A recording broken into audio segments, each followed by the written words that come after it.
So when he goes to like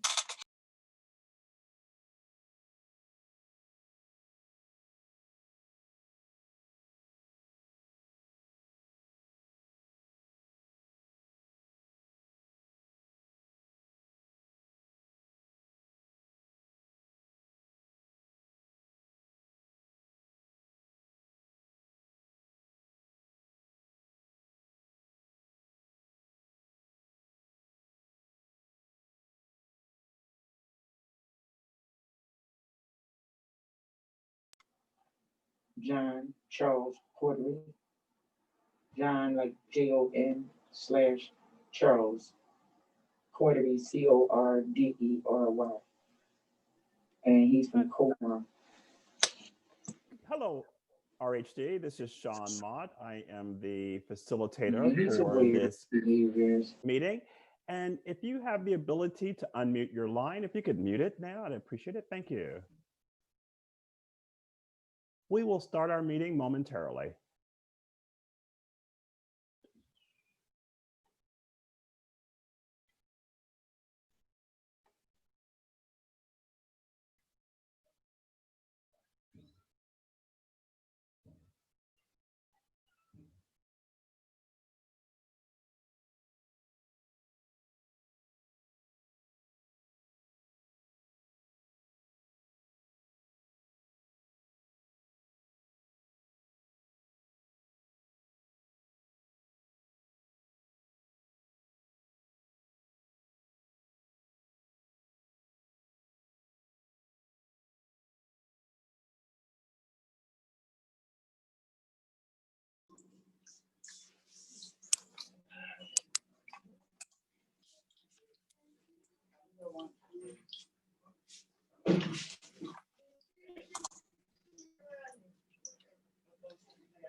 So once again, good day, RHD. My name is Sean Mott, and I am the facilitator for this town hall call.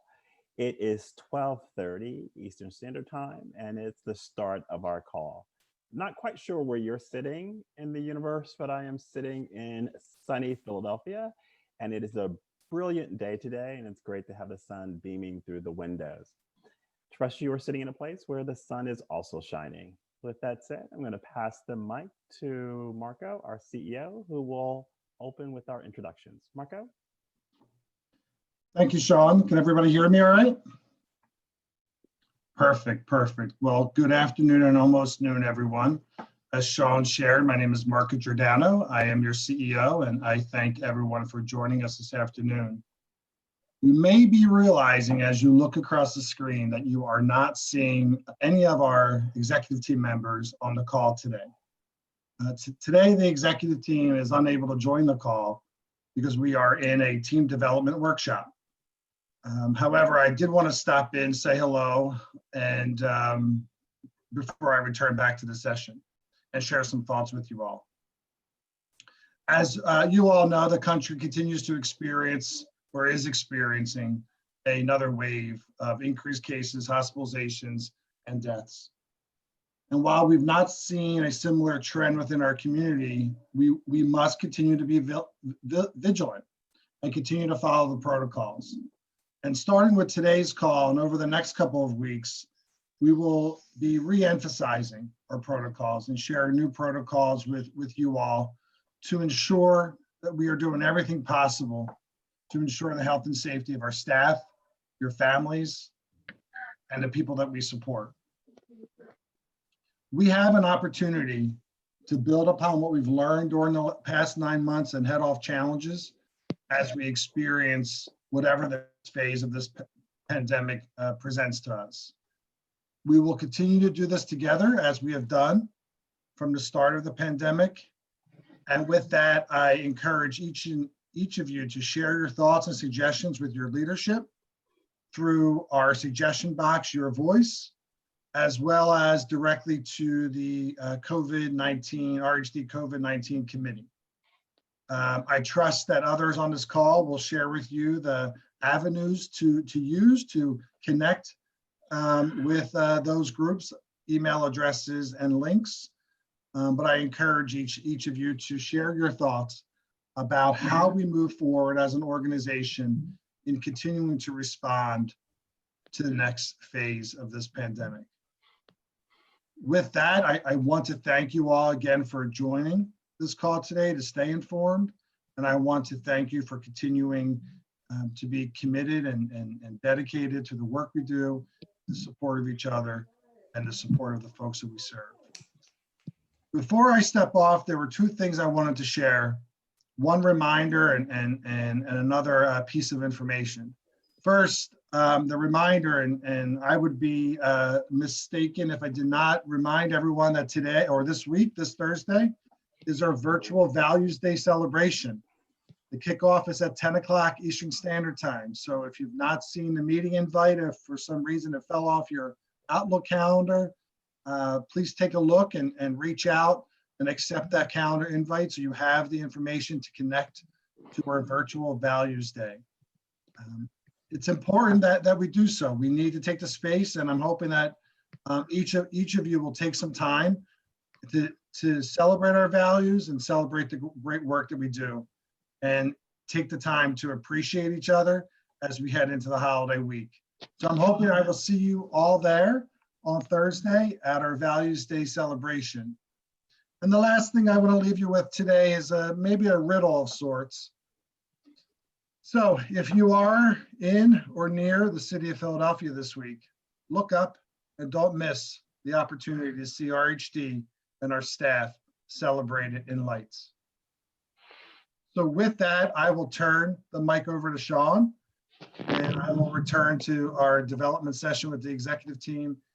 And I wish you all a good day. Thank you, and stay well. Sean? Excellent. Thank you, Marco. Appreciate your introduction. So as Marco has stated, our executive team is currently sitting within a development session today.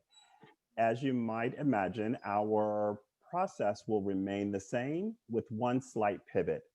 During the Q&A today, we will post questions based on what we received in the chat, and there are designated individuals as representatives for our executive teams that's not present who will answer those questions. As a note to those individuals, if you have been identified by your executive team member to speak on their behalf for today, if you could just send me your name in the chat, I'd appreciate it, or you can send an email and I can sure to make you a co-host. For participation today, you can participate in the following ways. You can post a question or a comment in your voice, and we will monitor that address periodically. You can also send a question or comment to the COVID-19 inbox, and that email address is located on the screen. As this is a live session, you can also do Zoom chat, so you can submit your questions. Our facilitator will manage along with other support. And then during the Q&A, we will post those questions, we ask those questions, and seek out answers for you. You also have the opportunity to participate by raising your hand. At the bottom of your screen is an icon for participants, and within that, you'll see an item for raising the hand. We'll notice you and unmute your line so that you can participate in our Q&A process. As a friendly reminder, all lines are muted until the Q&A process. However, all presenters that have been identified, as well as planned speakers, have a co-host capability, so they are in a position to mute and unmute their lines accordingly. With that said, we are going to go ahead and start with our first item on the agenda. And as I canvass for my agenda, because I am not as prepared as I thought I was, I'm just going to find out where I put that. You notice I'm talking while I'm looking for it, just so that you know I'm still here. And it's not Jiminy Cricket. Oh, it's If on you my want, if you just can just jump in. How long will you let me sit there and suffer, Brian? I was gonna do it a little bit longer, Sean, but I just felt really bad, so I thought I'd jump in. So take it away, Brian. Thanks. well, thanks, Sean. Thanks for that introduction. Good afternoon, everybody. So currently, we've received a total of 1,254 reports since March. So the breakdown is 384 confirmed reports, 538 negative reports, 94 suspected, and 238 possible exposures. So in just looking at a little closer, over the last 2 weeks, we've actually received a significant amount of reports. We've received 137 since our last town hall meeting. And of those 137, 34 of those were for confirmed cases of COVID. So like Marco said, we're looking at this nationally as well, and we're seeing spikes all across the United States. So there's been an average of about 150,000 new cases per day reported here in the United States. So the increases in nearly every state are cited to be the result of smaller social gatherings. It's one of the newer trends that we're seeing. Dinner parties, game nights, things like that. You're also still hearing the term COVID fatigue being thrown out, which is, people are relaxing their mitigation. They're less likely to wear masks because they're becoming fatigued of, the pandemic. So, but we're also still seeing traveling to hotspots. It's continuing to be a contributing factor to the numbers nationally. So, really with all that being said, this is a really good time to renew our commitment to remaining safe and healthy. For starters, we really just want to make sure we have an emergency 3-month supply of PPE in addition to your normal inventory. So our own Tommy Suggs actually sent out a great reminder email last week to make sure that everybody has a stock of masks, gloves, hand sanitizer, and face shields. Just making sure that we get them just in case you may be experiencing some shortages in your area. So it's also a good time to make sure that you have an adequate stock of cleaning supplies as well. They should be, bleach, hydrogen peroxide, or alcohol-based cleaners. You can find a list on slide 28 of the COVID protocols. You'll also see some tips on their use and, how they should be applied. So with that, what I'm going to do is I'm going to turn this over to June Hodges. She is the next presenter, and she's going to give you some updates to the COVID-19 protocols. Sean, I grabbed that one for you, so I'm just going to turn it right over.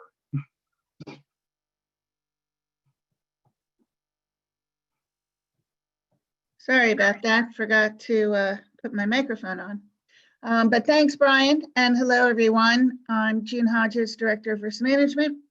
As you all know, and as Marco mentioned earlier, this morning cases are on the rise across the United States. We have all seen this on the news too.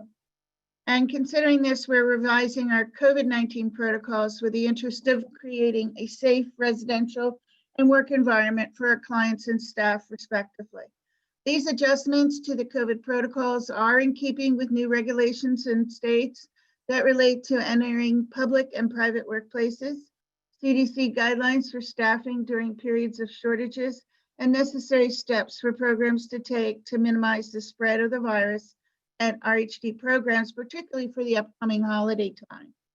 We will be releasing the final version of the COVID-19 protocols tonight. We're just all waiting to see if there's any additional guidance. I know some states were contemplating some new restrictions, and we want to make sure that our guidance is up to date. At this time, the protocols are being updated to include the following.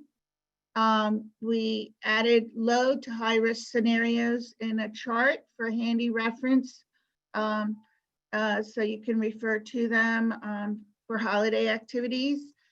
We updated entry questions, program entry questions regarding participation in high risk activities in the basic and visitor protocols. So we're requesting that you ask an additional question. Have you participated in any high risk activities, including but not limited to attending events with 10 or more people, eating in indoor restaurants, or attending sports events? The scenarios in the slide deck include reference to COVID-19 reporting, and there is now a process guide for that reporting in there. There is also guidance regarding bringing documentation of a negative test as the alternative to quarantining for a 14-day period when not exposed directly to COVID-19 positive person, and or when returning from hotspots for travel for return to work. Also, the PPE 3-month emergency supply requirement for programs is highlighted. Following all COVID-19 protocols protects our clients and staff at each program site from contracting COVID-19. Questions for program entry, temperature taking, checking if people are wearing the mask, noting hand sanitizer locations.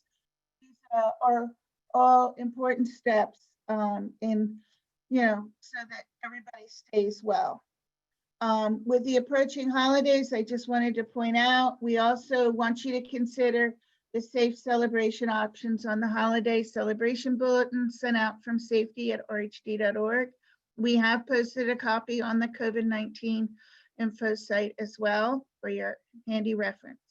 And thank you all, and we wish you all the best this Thanksgiving holiday. Please stay safe and well.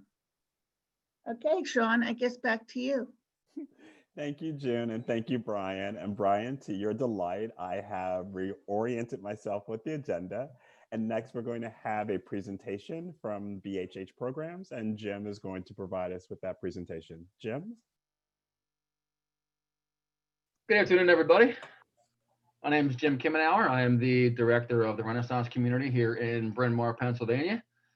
We also have our medical coordinator on the Zoom call as well. Her name is Courtney Middleton. It's also probably coming up on the bottom as Jim Kimmenauer, so there's not two of us. It's just me and Courtney.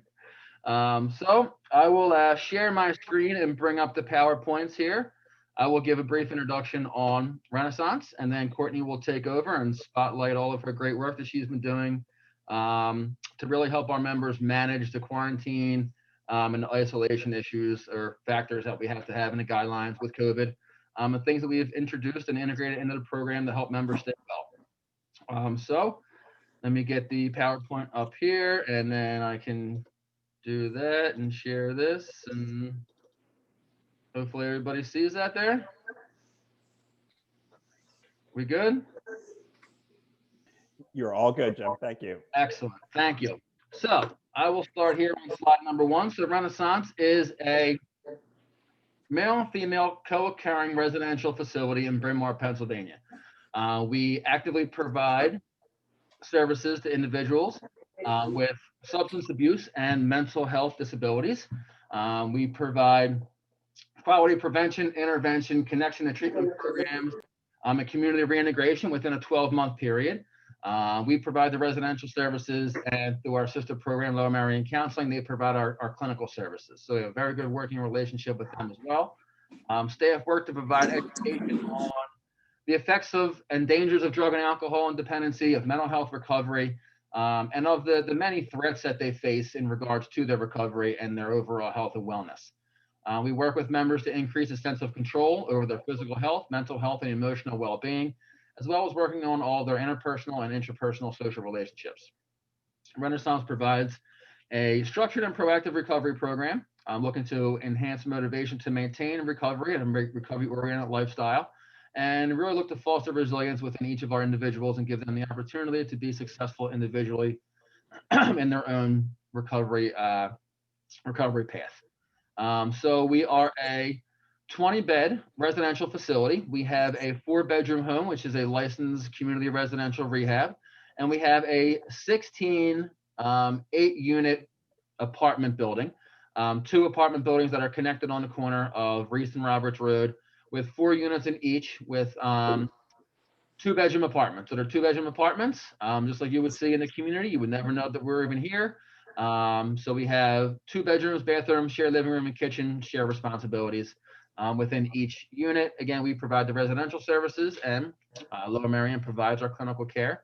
So as the residential piece and as part of our structured programming, we introduced really throughout this year what I will introduce and allow our medical coordinator, Courtney, to enlighten us all on, but we started using a very integrated wellness program. So I will turn it over to Courtney Middleton, Renaissance Medical Coordinator. Thanks, Jim. Good afternoon, everyone. I am the medical coordinator at Renaissance here. So at Renaissance, we want to incorporate health and wellness groups into our 12-hour schedule, especially during COVID, to get the guys out of the apartments, but keeping a safe distance within each other. So we have 4 wellness topics. Our first one is our walking group. We meet every Wednesday in our outdoor common area. We walk to a local park here in Bryn Mawr as a group, keeping 6 feet distance and wearing our mask, of course. As a group, we walk at least 1 mile, and each week we want to attempt to add on to the mile, especially depending on how the members are feeling, especially taking in weather conditions as well. And since we started our walking groups, the members are taking their own initiative to walk on their own several times a week. A lot of the members learned that the walking could be a coping mechanism for them, especially during COVID right now. It's a chance for them to just clear their head and get out of their apartments. Our next group is our biking group. Again, we meet every Thursday in our outdoor common area. We have 4 bikes total. 1, I have to be with them. So we have 3 members total in each group, attempting to rotate them weekly. We bike to a local park, again in Bryn Mawr, getting those 3 to 4 miles each week, and attempting to add more depending on how the members are feeling and weather. And of course, after each bike ride, we wipe down all the bikes with disinfecting wipes. Our next group is weight and body exercises. So each apartment, if you look at the slide, there's a picture of one of the apartments. It has all the equipment we have. So there's a set of 3-pound dumbbells, 5-pound dumbbells, and 8-pound dumbbells, a mat, a rope or a band, and a ab wheel. Members are given exercise routines daily or weekly to do in their apartment independently if they choose to do so. Members also have the opportunity to come to me when they need a demonstration of a movement. For example, if they don't know how to use the ab wheel, they can come to me and I will demonstrate it for them. And then members are given disinfectant wipes to wipe down the equipment after each use. And our last group is our nutrition group. So I have been recently certified in nutrition. That way I can help the members learn more about food and how it works with their body more, along with exercising. So we meet every Thursday in our outdoor common area, keeping the 6 feet distance with our mask. So we design meal plans for the week. So during our meetings, we meet and we come up with a grocery list. And then I have them break down their grocery list into each meal of the day. So breakfast, lunch, and dinner, including snacks in between each of those meals. And I try and teach them fun and creative ways to eat healthy foods and building a healthy plate. And what I mean by building a healthy plate is making sure they're having their fats, their carbs, and their proteins in each meal. And another thing I do is try to teach them how to eat mindfully. So sitting at a dinner table with no distractions such as TV or cell phones, chewing your food, getting every taste of your food. Every time you put something in your mouth, putting your utensils down and swallowing it, let it sit in your stomach for a second, and then picking up the utensils again and feeding yourself.